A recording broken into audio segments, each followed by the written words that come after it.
Hey everybody, this is SinSpeaks, and today we're doing another podcast. I'm here today with my co-host Andrew Sobel. Hello, I just got home from work, so I'm going to be drinking throughout this entire thing. I'm sorry. And we're here with Hironoto, our guest. Good afternoon to all of you. And today we're doing a podcast on a very not talked about topic, I suppose. We're doing it on the subject of MLP magic. Oh, Sin, is that like Magic the Gathering? Shoot you in the face. So the first kind of magics, I suppose, that we're gonna be talking about today is the unicorn, Pegasus, and earth plane magic. Now, for a lot of y'all may know this kind of subject, but I've never actually seen this topic talked about a lot. Like, for example, I've seen Incros talk about it a couple times in passing reference, but never actually, hit upon in the, I don't know why. But, so let's go with, unicorn magic, I suppose. Let's go unicorn magic. What do y'all know about unicorn magic? Should we introduce our guest? Didn't we already do that? Yeah. Oh, we did? Sorry. Somebody's not paying attention. You need to take your head and gotta screw it on correctly. Right? You have it backwards. You have it backwards. Bloopers reel. That goes up bloopers reel. I'm so sorry. Okay, re-ask that question. What is unicorn magic? Who do you think should start it with that? I don't know, let's go with you, cause, you don't know a whole lot of magic. Oh, okay. I think unicorn magic has, isn't it something to do with, like the stereotypical unicorn thing, where it's like, you just born with it and you just develop it over a period of time? Theoretically. Makes sense since they have all the, like, Celestia's magical school for gifted unicorns and things like that, so it is a skill that they can develop over time. Yeah. Well, some ponies like Twilight have it naturally better, which I will explain later. What are your thoughts on it, Yonata? Well, unicorn magic is... The way that the different species magic works is that they all have their own kinds of magic, but each one is divided up into, like, their different strengths and abilities. Unicorn magic have, like, actual physical control over their magics, meaning they can use teleportation, telekinesis. They can actually manipulate their abilities and their magical skill. Mm-hmm. And through research and study and practice and things like that, they can enhance their abilities. But that also ties into, some unicorns are more dedicated to the study and improving their magic, and other ones just kind of use it as a way of life. Interesting. Yeah. Was there some sort of mental connection to it as well? Because in a previous podcast that we did with me as the interviewee, my OC has telekinesis, but he's not a unicorn, and that's the only ability he has, and that's based on, psychic mental abilities. So is magic as sort of a psychic connection as well? It can be considered that. The way I view magic is unicorn magic, I suppose. This is only for right, unicorn magic. But for unicorns, I feel that magic is like, I take a lot of my theories from other shows, as you probably know. But basically, I think there's a magic residue in the air that the unicorns subconsciously pull into their horn, which is the reason why it glows. Residue? Basically, like morning dew from flowers? Well, no, more like radiation particles. Yeah, like prana or mana, depending on what show game you watch. But basically, it's in the air, and then they take the surrounding stuff in the air and they feel it to their horn, which is the reason why it glows. You said feel it to the horn. But You're so funny. But it's the reason why it glows. And so they take that and then they mold it by using their head, they mold it into the type of spell they want. Let's say a fireball.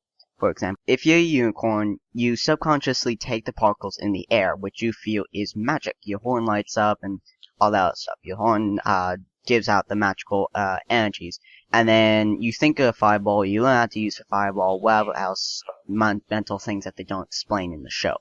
And then the prana or mana or magic inside your horn, it basically comes out of your horn very slightly, which is usually the little glowy tip at the very end. And then it creates that fireball like an inch ahead, and then it shoots it. So that's why some unicorns can shoot at lasers. Well, No, I'm dead serious here.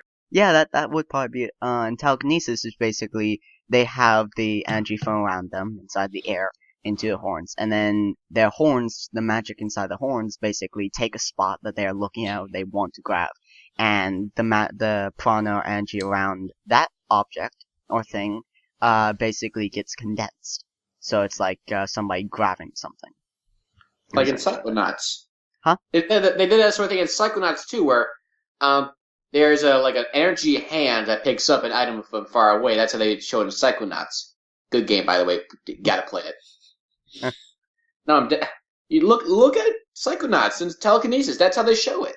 They actually show a glowy hand that comes out and picks up stuff from far away. It's kind of funny. Yeah, I suppose that's a good not metaphor. Damn it.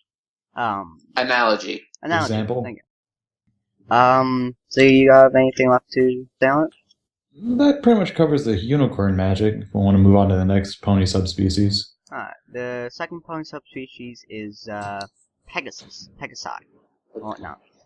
Do you want me to explain it first off, or? I think I'd like to guess first. Okay. Regis. Yeah, you'd be like the audience of the group, I suppose. Right. So, when I think of Pegasus, I think of it like birds. Like they have like extra, like a keel bone in their body and some wing muscles on their back. So with the extra girth that the keel bone provides, it gives them more air mobility. So I don't know if it's a type of magic or just how their body is structured. Do you want to say anything before I start doing a rant? Yeah, sure. I could say that it could be like a combination of their magical ability and their anatomy. I mean, granted, they have the wings, and so with that, it's kind of assumed that they might have more of a bird skeleton where their bones are hollow. They're more designed for travel through the air and things of that nature. Right, but, right. Like their ambient magic, they're able to walk on clouds. They're able to manipulate weather. They're able to control wind with their tornadoes and things like that. I never understood that. So that's probably their subspecies version of their ambient magic, is being able to control the weather and clouds and things like that nature. Yeah. But they don't have like direct control over magical ability beyond that. Beyond that, right. The thing I've always gotten from it is just like with basically with my idea for all three races and all the other things is all over the world there is there's magic in the air. There's unfocused, untapped potential in the air. I actually got this from, I can't remember actually where I got that, but it was either from fan fiction or it was from like another show. But essentially, magic is all around the planet, in everything, in the air, in the plants, in the food, everything. I'm so sorry, but when you said magic in the air, that reminded me of that one line from The Lion King where Timon and Pumbaa were singing before the "Can You Feel the Love Tonight?" Yeah. I'm sorry, that just made me laugh. But yeah, so with my theory of the Pegasi, the magic in the air. So if you take a Pegasus, they cannot fly. If you just look at them from a normal perspective, their wings are way too small. They would have to have another like foot or two of wingspan to be able to lift themselves off the ground. Hold on a second. I beg to disagree, because there are some creatures in the real world that can't fly, when technically speaking, they should not be able to fly at all. Like some sorts of insects. With insects, their wings are either thick enough or they're of a certain type of flesh or whatnot that allows them to move, and their bones are hollow. The thing that disagrees with Pegasi, having bones that are hollow, is that you see Rainbow Dash, throughout the series, crash into everything without a mark. If she had hollow bones, she would be dead several times over. Well, we've also seen her break her wings from, pretty minor crashes as well. True. So they can be very fragile. Yeah, the wings can be fragile, but she seems to ram her body into it while at the same time protecting her wings. Except in the accidental cases in which she fully rams onto her wing, in which case it would be very easy to break it. But her body itself seems to be made of a extremely powerful, her bones, like, you know how in some Chinese culture they, have iron bone techniques? Bone. Iron, sorry. Oh, iron. So bone. it's like it's like body hardening. Yeah, like the magic in the air is making it so their bodies are naturally harder, but at the same time lighter. Because if you look at the show, they show many times that Pegasus is lighter than Earth pony, because Earth pony is a more natural thing. But another thing they have is that the magic that fuels their bodies what's one I'm looking for? Hardening, I suppose. It also makes it so they can walk on clouds and whatnot. Right. Because that magic is fueling into their body, making it so they're lighter, which means their wings can flap them harder. And they are also denser, which makes it so they can crash into stuff. But they can also walk on clouds, and they can also control the weather. They can, like, take the weather and mold it and shape it how the hell they want. Interesting. Yeah, so that's my entire idea on it, because, do you guys have any thoughts on that? Any more questions?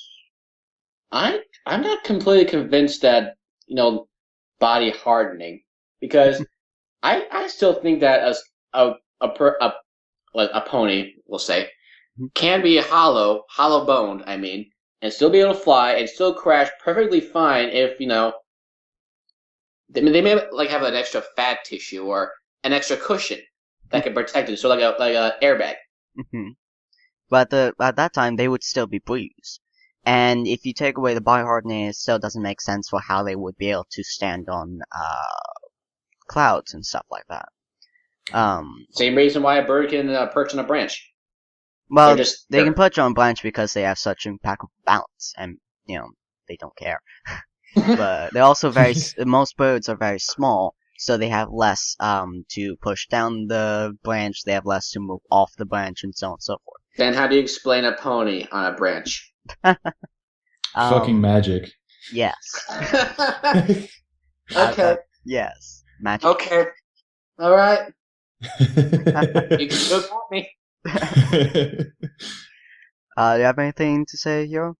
That's a pretty in-depth look into a theory of what the magic is like. I can't see any like major faults in it. It's a good solid theory, but without any kind of confirmation, there's no way to really tell what they had to say about it. I'm pretty sure we'll never get a confirmation. Yeah, because of the fact that it's a cartoon show for kids. This whole show is just going to be an opinion piece. But all right, let's move on. Alright, Earth Pony Magic. Andrew? All right.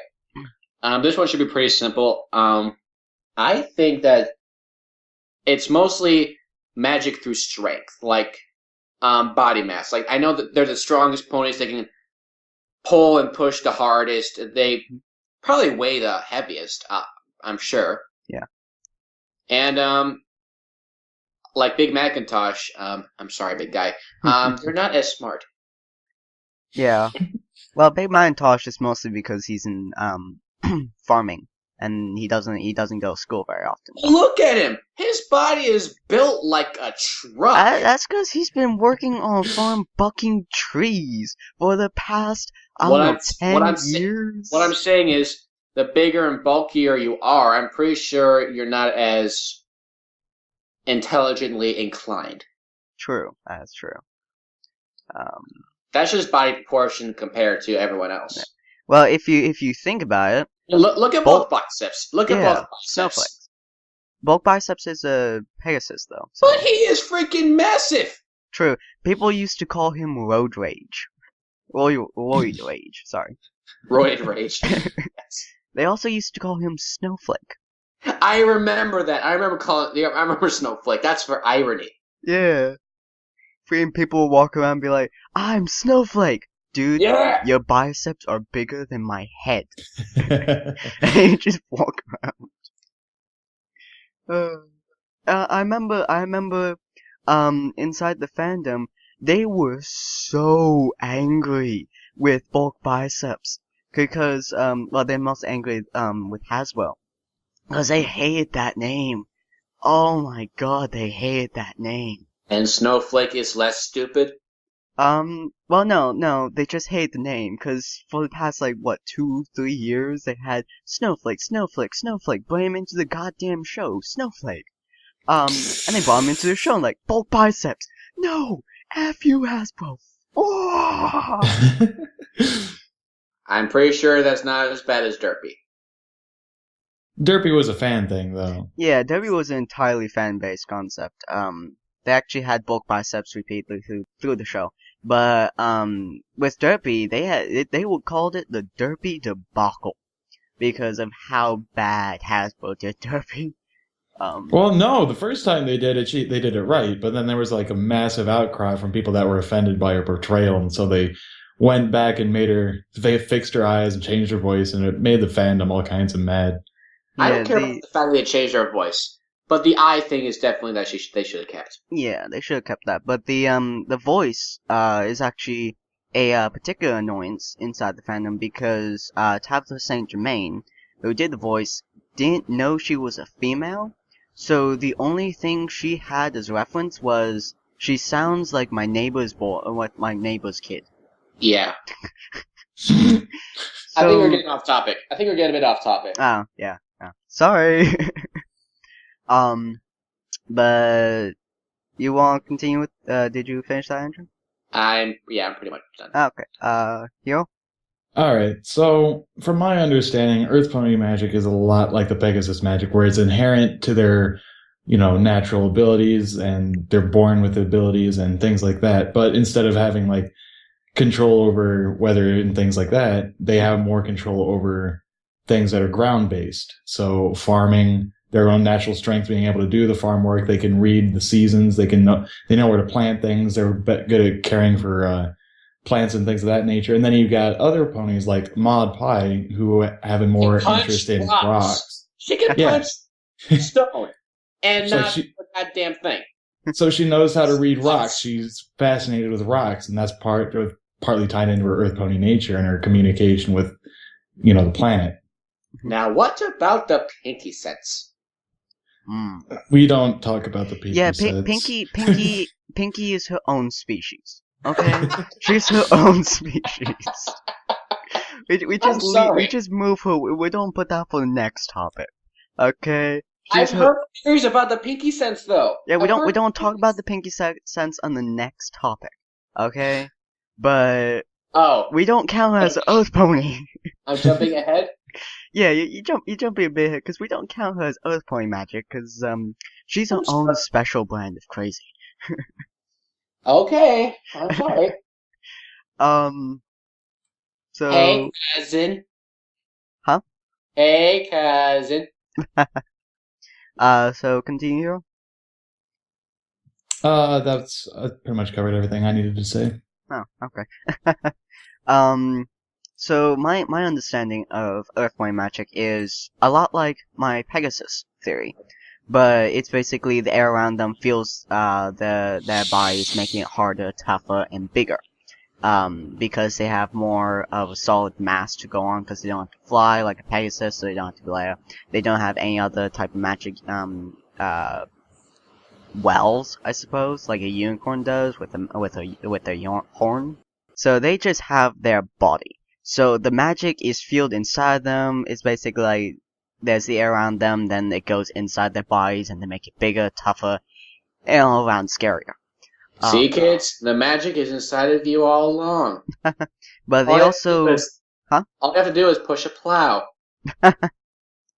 But they also have another type of innate magic, I believe, and that's the magic of plant growth. Because if you see throughout the show, a lot of times throughout the show, for example, Winter Wrap-Up, which isn't the best example, but it's a good sample, they can make stuff grow at stupidly fast speeds.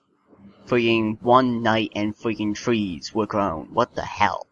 I have seen an episode, and I never really got that. Yeah. I thought it was just a time thing, like a time lapse. Yeah, well, it was literally one day, so... But yeah, I believe it's just, if they touch or they, try to help with plants and whatnot, those plants will have, the magic that is stored inside the earth ponies, making them slightly bigger and slightly stronger and whatnot, and that magic will, somewhat flow into their crops. Because, as you see with Applejack's place, that place has been going for, what, centuries? I don't know. Mm-hmm.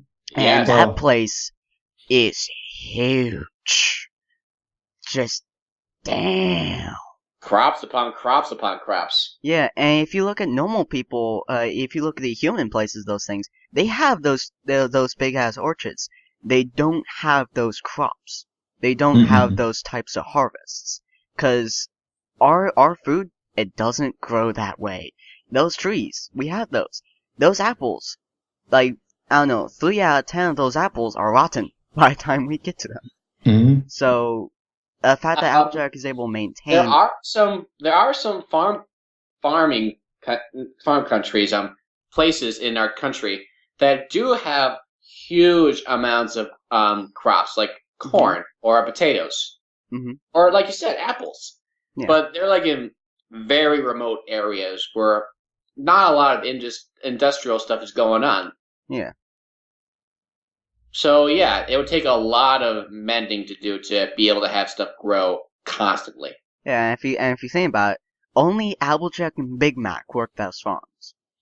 That farm. So... Well, and the little help that they get from their friends and things like that. Oh yeah, and, Apple Bloom. And sometimes Granny Smith. Well, Granny Smith can't do it. I mean, her hip Yeah. is screwed. So, she needs a new hip, and she can't hit a damn buck. But didn't you say Earth Ponies gonna have to grow the stuff? So if she can help with the growing. Oh yeah, well they don't really need to have much help to grow at this point, because their stuff is already fully grown. Her job is mostly to cook. They also, the Apple family, mainly, has expert way of cooking. I don't know if that's like Earth Pony magic or not. No, I don't think so. Yeah, they're just really good at I'm freaking pretty cooking. sure all ponies can cook the same way. It just takes Practice and knowledge. Yeah, lots. And the right tools. Yeah. So in summary, the unicorn magic is AoE area effect magic that basically gets sucked into the horn to do what the hell you want with it, I suppose. If that makes sense. Pegasus is inane magic in the air flowing into their bodies, making them lighter and stronger, and allowing them to configure air movements, anything else they want. And Earth Pony is inane magic in the air, suffering into their bodies to make it so they're able to grow more and be stronger and all around tougher. Does that make sense? Sounds good, Jack.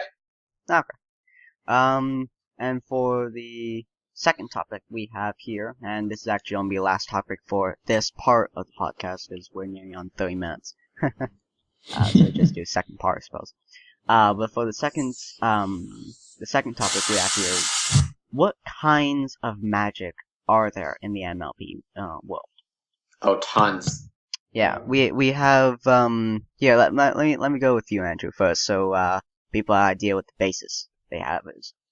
Like you said, there's telekinesis, being able to shoot lasers and produce fire, teleportation spells, growing crops, being able to walk on clouds, and some others like distorting the very fabric of reality, time travel. What else have I seen? Summoning creatures, probably like the Ursa Minor. Technically, they didn't summon that. They, 2 children got chased out of the woods by it because he was grumpy from waking up last nap.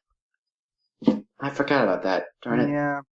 So remember, children, don't walk into scary forests because there is freaking giant-ass monsters in there that are likely to eat you or just get grumpy because you woke them up. Because you're an asshole. Sure, why not? There are probably several others that I'm forgetting, but nothing else is coming to my mind right away. Yeah. Hero? He's unable to talk at the moment. So I'll just go. There's many times kinds of magic out there, as Andrew said. A lot of them. Time magic, like Star Swirl's magic, telekinesis, so on and so forth. But there's also separate types of magic for different races. Griffins have kind of the same type of magic as Pegasi, I suppose, but they have a more animal instinct than Pegasi do, because, Pegasi are... Huh? I didn't know that. Yeah, well, Pegasi are more gentle creatures. Griffins just want to eat you. Yeah, they have more of an animal instinct, so it's like a more ferocious type of Pegasi magic. Nice. Yeah, and then we have dragons who are immune to almost all types of magic, as well as be able to have deep inside fire magic. Mm-hmm. Which are able to spawn inside them. And that's one of the reasons why they don't cook from the inside out. Cause inside the episode, the one where Spike ran away, Owlicious, what the hell that was called. But you see, the dragon, what the hell his name was, breathe out giant loads of fire from his mouth. Mm-hmm. Now, if you think about it, if you go anatomy-wise, there's fire inside of his body going out his throat and out his gut. I beg to differ once again. I have proof that scientifically one can actually breathe fire without having to have fire cook inside you. Oh? Yes. It was on Discovery Channel that I watched years ago. It's possible that if you grind charcoal and have remnants of that inside your teeth, and you have a separate sac, like a separate lung, to produce chemicals they can breathe out through your mouth, the reaction with the charcoal and that gas can produce, in fact, a flame. So it's more of an anatomy thing than it is a magical thing. Yes. That could work, but with dragons, their teeth are very sharp and they only eat crystals or gems or whatnot. That doesn't mean pieces of charcoal can't get stuck in their teeth. Oh yeah, because they burn shite. And they definitely eat meat. If you actually look at like the dragon's teeth, they're evolutionarily they would not have grown teeth like that if they ate gemstones. Yeah, but because of the subject matter, and because of the subject matter and the target audience of the show, they're not going to show dragons like eating cows and things like that. Right, like on the Discovery Channel show, they showed them like just gnawing on like granite reserves, just not even just swallowing them, just like gnawing them, having that stuff stuck in their teeth.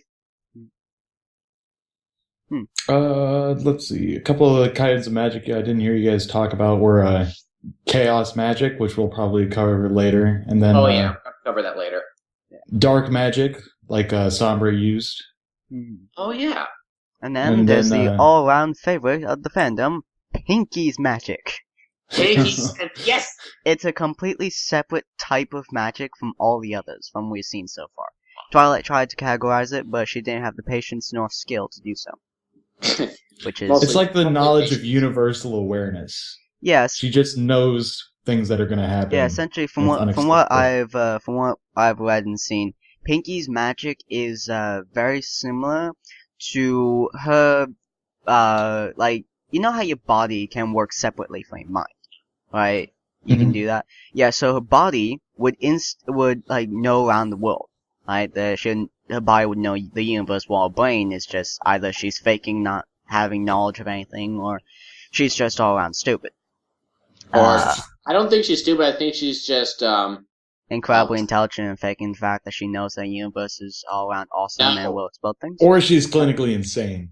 No, not that either. I think she's just unaware. That works too. But she's got too much stuff going on around her for her to pay attention to that she's not aware of what exactly is going on right in front of her. Yes. Yeah, so her body will do the twitchy and the flappy and the kicky and the explodey. It'll basically, she'll be told that, and her body will be like, twitchy, and mine will be like, Oh, that's a thingy for the thingy. That makes sense.